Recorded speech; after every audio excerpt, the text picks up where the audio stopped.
അനുഗ്രഹിക്കപ്പെട്ട നല്ല സമയത്തിനായി ഞാൻ ദൈവത്തെ സ്തുതിക്കുന്നു, സ്തോത്രം ചെയ്യുന്നു. ദൈവവചനം ശ്രവിച്ചുകൊണ്ടിരിക്കുന്ന എല്ലാ ദൈവമക്കൾക്കും വീണ്ടും വരാമെന്ന് അരുളി ചെയ്തവനായ കർത്താവായ യേശു ക്രിസ്തുവിൻ്റെ ധന്യനാമത്തിൽ ഞാൻ എൻ്റെ സ്നേഹവന്ദനം അറിയിക്കുന്നു. ഇന്നത്തെ അല്പസമയത്തെ ചിന്തയ്ക്കായി 103 സങ്കീർത്തനം 17-18 വാക്യങ്ങൾ നമുക്ക് വായിക്കാം. യഹോവയുടെ ദയയോ എന്നും എന്നേക്കും അവൻ്റെ ഭക്തന്മാർക്കും അവൻ്റെ നീതി മക്കളുടെ മക്കൾക്കും ഉണ്ടാകും. അവൻ്റെ നിയമത്തെ പ്രമാണിക്കുന്നവർക്കും അവൻ്റെ കൽപ്പനകളെ ഓർത്ത് ആചരിക്കുന്നവർക്കും തന്നെ. അനുഗ്രഹിക്കപ്പെട്ട വേദവാക്യങ്ങളാണ് നാം കേട്ടത്. 103 സങ്കീർത്തനം എഴുതിയത് ദാവീദാണ് എന്ന് അതിൻ്റെ ഹെഡിങ്ങിൽ രേഖപ്പെടുത്തിയിരിക്കുന്നു. ദൈവത്തെയും അവൻ്റെ സ്നേഹത്തെയും അവൻ്റെ കരുതലിനെയും അവൻ്റെ നടത്തിപ്പിനെയും പറ്റി നന്നായി അറിയുന്നവനാണ് ദാവീദ്. ഒരു വാഗ്ദാനം തന്നു കഴിഞ്ഞാൽ അത് നിവർത്തിക്കുവാൻ ജാഗരിച്ചിരിക്കുന്നവനാണ് യഹോവയായ ദൈവം അഥവാ കർത്താവായ യേശു ക്രിസ്തു എന്ന് ദാവീദ് തൻ്റെ അനുഭവത്തിൽ നിന്നും മനസ്സിലാക്കിയിട്ടുണ്ട്. അതുകൊണ്ടാണ് താൻ 34 സങ്കീർത്തനം 8 വാക്യത്തിൽ യഹോവ നല്ലവൻ എന്ന് രുചിച്ചറിവിൻ, അവന് ശരണം പ്രാപിക്കുന്ന പുരുഷൻ ഭാഗ്യവാൻ എന്ന് രേഖപ്പെടുത്തിയിരിക്കുന്നത്. യഹോവ കരുണയും ദയയും ഉള്ളവനാണ്. യഹോവ എല്ലാവർക്കും നല്ലവനാണ്. എന്നാൽ ആ ദൈവസ്നേഹവും ദൈവത്തിൻ്റെ കരുണയും കരുതലും നമുക്ക് നഷ്ടമായി പോകുന്നത് നമ്മെ നിയന്ത്രിക്കുവാൻ നാം പോലും അറിയാതെ നമ്മുടെ ജീവിതത്തിൽ കടന്നു വരുന്ന ശത്രുവായ സാത്താൻ മൂലമാണ്. ദൈവത്തിലുള്ള നമ്മുടെ ഏകാഗ്രത നഷ്ടപ്പെടുത്തി കളയുവാൻ ഈ ലോക ഇമ്പങ്ങളിൽ നമ്മുടെ ശ്രദ്ധ അവൻ ബന്ധിക്കുന്നു. പിന്നെ ദൈവവുമായി സംസാരിക്കുവാനോ അവൻ്റെ കൽപ്പനകൾ അനുസരിക്കുവാനോ നമുക്ക് കഴിയാതെ വരികയും ക്രമേണ നാം ദൈവത്തിൽ നിന്ന് അകന്നു പോവുകയും ഒടുവിൽ ദൈവവുമായുള്ള ബന്ധം പൂർണ്ണമായി നഷ്ടപ്പെട്ടവരായി നാം തീരുകയും ചെയ്യുന്നു. ഈ സമയം കൊണ്ട് നമ്മുടെ നിയന്ത്രണം സാത്താൻ ഏറ്റെടുത്തിരിക്കും. ദൈവത്തിൻ്റെ സ്നേഹവും കരുതലും അപ്പോഴും നമ്മെ തേടി വന്നുകൊണ്ടിരിക്കും. എന്നാൽ അത് നമുക്ക് ലഭ്യമല്ലാതാക്കി സാത്താൻ തീർക്കുന്നു. ലൂക്കോസിൻ്റെ സുവിശേഷം 15 അധ്യായം 11 മുതൽ 32 വരെയുള്ള വാക്യങ്ങളിൽ ഒരു അപ്പൻ്റെ 2 മക്കളെക്കുറിച്ച് വിവരിക്കുന്നുണ്ട്. ഇളയ മകൻ തൻ്റെ അപ്പനോട് പറഞ്ഞു, എൻ്റെ അവകാശം തരയണമെന്ന്. അപ്പൻ അവൻ്റെ അവകാശം കൊടുത്തു. ആ മകൻ സകലതും സ്വരൂപിച്ച് ദൂരദേശത്തേക്ക് യാത്രയായി അവിടെ ചെന്ന് തൻ്റെ സമ്പത്ത് കൂട്ടുകാരുമായി ചിലവഴിച്ചു. സകലതും തീർത്തു. ആ ദേശത്ത് കഠിനമായ ക്ഷാമം നേരിട്ടത് പെട്ടെന്നായിരുന്നു. ഇളയ മകന് ഭക്ഷണത്തിന് മുട്ടുവന്നു. ആ ദേശക്കാരിൽ ഒരുത്തനെ അവൻ ആശ്രയിച്ചു. അയാൾ അവനെ പന്നിയെ നോക്കുന്ന ജോലി ഏൽപ്പിച്ചു. പന്നി തിന്നുന്ന വാളവര തിന്നുവാൻ ആഗ്രഹിച്ചിട്ടും ആരും അവനത് കൊടുത്തില്ല. ഇളയ മകന് സുബോധം വന്നു എന്ന് അവിടെ രേഖപ്പെടുത്തിയിരിക്കുന്നു.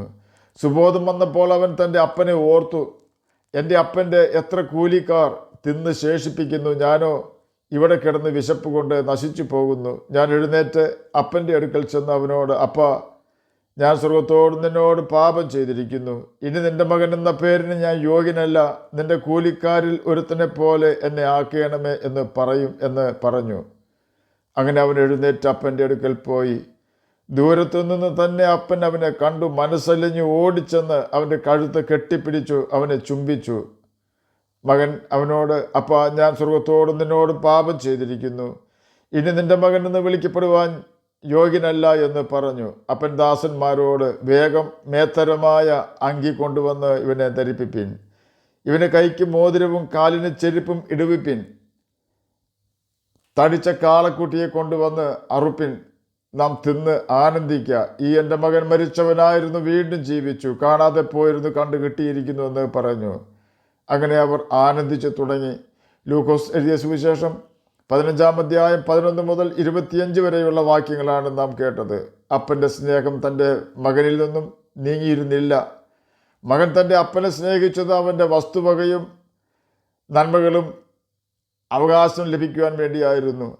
അപ്പൻ്റെ നന്മകൾ ലഭിച്ചു കഴിഞ്ഞപ്പോൾ അവൻ്റെ സ്നേഹം നിലച്ചു കഴിഞ്ഞിരുന്നു.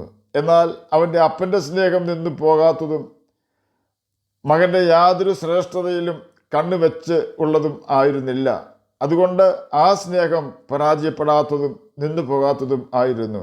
എന്നതുപോലെ ദൈവസ്നേഹവും കരുതലും ഒരിക്കലും നിന്നു പോകാത്തതും പരാജയം സംഭവിക്കാത്തതുമാകുന്നു. നാം യേശുവിനെ വിട്ട് അവൻ തരുന്ന നന്മകളുമായി ദൂരെ പോയാലും നമ്മെ കാത്തിരിക്കുന്ന ക്രൂശിലെ സ്നേഹമാണ് കർത്താവായ യേശു ക്രിസ്തു. നമ്മുടെ ഏതെങ്കിലും നന്മയ്ക്ക് വേണ്ടിയല്ല അവൻ നമ്മെ കാത്തിരിക്കുന്നത്. നാം അവൻ്റെ സമ്പത്തായതിനാലാണ്. നമ്മെ വെടക്കാക്കിക്കൊണ്ട് പാപിയാക്കിക്കൊണ്ട് തൻ്റേതാക്കുവാനാണ് സാത്താൻ ശ്രമിക്കുന്നത്.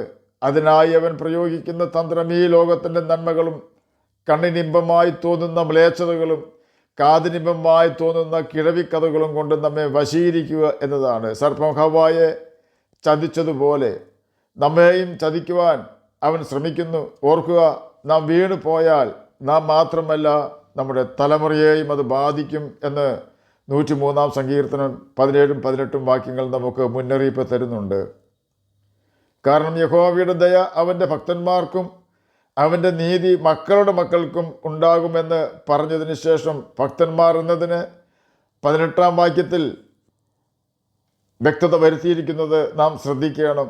ദൈവത്തിൻ്റെ നിയമത്തെ അഥവാ ദൈവത്തിൻ്റെ കൽപ്പനകളെ പ്രമാണിക്കുന്നവർക്കും അവൻ്റെ കൽപ്പനകളെ ഓർത്ത് അത് അനുസരിക്കുന്നവർക്കുമാണ് ദൈവം 103 സങ്കീർത്തനം 17 വാക്യത്തിലെ വാഗ്ദാനം കൊടുത്തിരിക്കുന്നത്. നാം പാപത്തിൽ വീണു പോവുകയും ദൈവത്തിൻ്റെ കൽപ്പനകൾ അനുസരിക്കുന്നതിൽ താല്പര്യമില്ലാത്തവരായി തീരുകയും ചെയ്യുമ്പോൾ നമ്മിൽ കൂടി നമ്മുടെ മക്കൾക്ക് നൽകുവാൻ ദൈവം ആഗ്രഹിക്കുന്ന ദൈവത്തിൻ്റെ സ്നേഹവും കരുതലും വിശ്വസ്തതയും മക്കളിലേക്കും നമുക്ക് തന്നെയും ലഭിക്കുവാൻ കഴിയാതെ വണ്ണം സാത്താൻ നമ്മെ കുഴിയിൽ ഇറങ്ങിയവരെ പോലെ ആക്കി തീർക്കുന്നു. പിന്നെ നമുക്ക് ദൂരക്കാഴ്ച നഷ്ടപ്പെടുകയും വ്യർത്ഥ കാര്യങ്ങളിൽ സമയം പോക്കുകയും വ്യർത്ഥ സംസാരത്തിൽ ആകൃഷ്ടരായി തീരുകയും ചെയ്യുന്നു.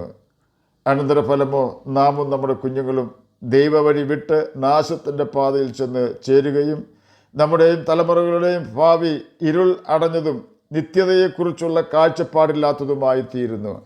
എന്നാൽ 103 സങ്കീർത്തനം 18 വാക്യത്തിൽ രേഖപ്പെടുത്തിയിരിക്കുന്നത് പോലെ യേശുവിൻ്റെ നിയമത്തെ പ്രമാണിക്കുന്നവർക്കും അവൻ്റെ കൽപ്പനകളെ ഓർത്ത് ആചരിക്കുന്നവർക്കും അഥവാ അനുസരിക്കുന്ന വ്യക്തികൾക്കും അവരുടെ തലമുറയ്ക്കും യേശുവിൻ്റെ ദയ എന്നും എന്നേക്കും ഉണ്ടാകും.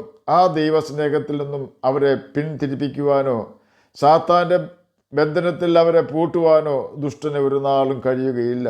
എത്രയെല്ലാം പ്രശ്നങ്ങൾ ജീവിതത്തിൽ വന്നാലും ദൈവം അവർക്ക് തണലാണ്, സഹായമാണ്, ആശ്വാസമാണ്. അവർ ആടുന്ന മരച്ചില്ലയിലെ പാടുന്ന പക്ഷികളെ പോലെ അവരുടെ പ്രശ്നങ്ങളെ കണ്ട് ഭയപ്പെടാതെ പ്രശ്ന പരിഹാരകനായ യേശുവിൻ്റെ മുഖത്തേക്ക് നോക്കി മുന്നോട്ട് പോകും. അതിന് നാം ചെയ്യേണ്ട ഏക കാര്യം ദൈവത്തിൻ്റെ കൽപ്പനകൾ ഓർത്ത് ആചരിക്കുകയും അനുസരിക്കുകയും ചെയ്യുക എന്നതാണ്. അപ്രകാരം ദൈവവചനം വായിക്കുവാനും കർത്താവിൻ്റെ കൽപ്പനകൾ കണ്ടെത്തി അവൻ്റെ കൽപ്പനകൾ അനുസരിച്ച് ജീവിക്കുവാനും അത് മുഖാന്തരം നാമും നമ്മുടെ തലമുറകളും നരകത്തിൽ നിന്ന് രക്ഷപ്പെട്ട് നിത്യജീവൻ അവകാശികളായി തീരുവാനും കർത്താവ് നമ്മെ സഹായിക്കട്ടെ എന്ന് പ്രാർത്ഥിച്ചുകൊണ്ട് ഞാൻ എൻ്റെ വാക്കുകളിൽ നിന്ന് വിരമിക്കുന്നു. നമുക്ക് പ്രാർത്ഥിക്കാം. ഞങ്ങളെ സ്നേഹിക്കുന്ന സ്വർഗീയ പിതാവേ, നല്ല വചനത്തിനായി ഇങ്ങനെ സ്തുതിക്കുന്നു, സ്തോത്രം ചെയ്യുന്നു. എന്നെ കേൾക്കുന്ന ഏതെങ്കിലും പ്രിയപ്പെട്ടവർ സ്വസ്ഥതയില്ലാത്തവരായിരിക്കുന്നെങ്കിൽ അങ്ങ് അവർക്ക് സമാധാനവും സ്വസ്ഥതയും കൊടുക്കണമേ. രോഗത്താൽ ഭാരപ്പെടുന്നവർക്ക് രോഗസൗഖ്യം കൊടുക്കണമേ. പഠിക്കുന്ന കുഞ്ഞുങ്ങൾക്ക് പഠിക്കുവാനുള്ള ബുദ്ധിയും ജ്ഞാനവും ഓർമ്മശക്തിയും കൊടുക്കണമേ. പ്രാർത്ഥന കേട്ടതിനായി സ്തോത്രം. യേശുവിൻ്റെ നാമത്തിൽ തന്നെ ആമീൻ. കർത്താവ് എല്ലാവരെയും അനുഗ്രഹിക്കട്ടെ.